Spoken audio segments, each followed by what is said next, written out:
ఉందనే మేలు కలిగిద్దంట. చెప్పండి, ఏం కలిగిద్ది? యెస్, మేలు కలిగిద్ది. మేలు చేసే స్నేహితుడు మన యేసయ్య.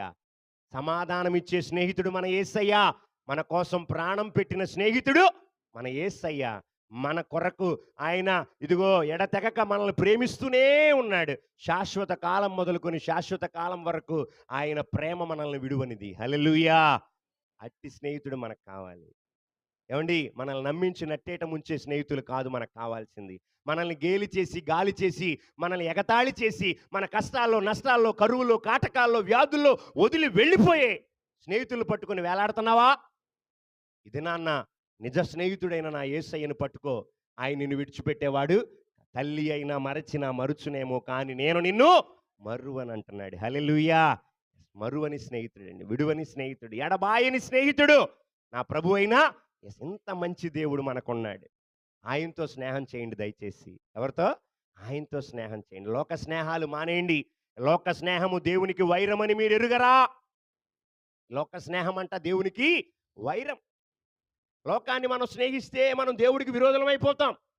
నువ్వు ఎవరిని స్నేహించాలంటే ఆయన్ని స్నేహించడం నేర్చుకో. ఆయనతో స్నేహం చేయడం నేర్చుకో. ఆయనతో గడపడం నేర్చుకో. ఆయన వాక్యాన్ని ధ్యానించడం నేర్చుకో. ఆయన సన్నిధిలో సహవాసం చేయడం నేర్చుకో. ఆయనతో ప్రార్థించడం చేయడం నేర్చుకో. ఆయన పాదాలు పట్టుకోవడం నేర్చుకో. తప్పకుండా తప్పకుండా మనం ఆశీర్వదించబడతాం. హల్లెలూయా! తప్పకుండా మనం దీవించబడతాం. లోక స్నేహం కాదండి, జాగ్రత్త. ఈ లోకము తన వారిని స్నేహిస్తుందంట. నువ్వు దేవునితో స్నేహం చేయడం మొదలు పెడితే లోకం నీతో స్నేహం చేయదు. అర్థమవుతుందా? నాకు లోకంలో చాలామంది స్నేహితులు ఉన్నారు, నాకు అందరు స్నేహితులే. అయితే యేసయ్య నీకు స్నేహితుడిగా లేడని అర్థం. అర్థమవుతుందా? యేసయ్య నీకు నిజంగా స్నేహితుడిగా ఉంటే నువ్వు లోక స్నేహాల కంటే యేసు స్నేహమే గొప్పంగా ఎంచుతావు. హల్లెలూయా! ఆ బంధకాలు, ఆ త్రాగుబోతుల బంధకాలు, తిరుగుబోతుల బంధకాలు, జోదగాండ్ల బంధకాలు, లోకములో, పాపములో, శాపములో జీవించే ఆ స్నేహితులను వదిలి యేసు క్రీస్తు వారి సహవాసానికి ఎవరైతే వచ్చి ఆయనతో సహవాసం చేస్తారో ఆయన నీకు, నాకు, మన కుటుంబాలకి సమాధానమును, శాంతిని, మేలులు అనుగ్రహించేవాడు నా ప్రభు అయినా యేసయ్య. నిజమైన స్నేహితుడు నా యేసు ఒక్కడే. అది గుర్తుపెట్టుకో.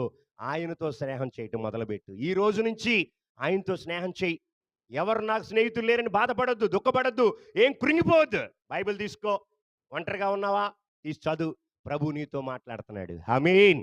ప్రభు నీతో మాట్లాడతాడు. మోకరించి ప్రార్థన చేయి. నా ప్రభు నీ స్వరం వింటాడు. నా ప్రభు నీతో మాట్లాడతాడు. నా ప్రభు నీతో కలిసి ఎక్కడికైనా నీతో వస్తాడు. నిన్ను ఒంటరిగా విడిచిపెట్టేవాడు నా యేసయ్య. కష్టములో, నష్టములో, కరువుల్లో, కాటకాల్లో ఉన్న నా ప్రభువు నిన్ను వెన్నంటి నడిపించేవాడు నా యేసయ్య. హల్లెలూయా! తల్ల వంచండి, మోకరిద్దాం, ప్రార్థన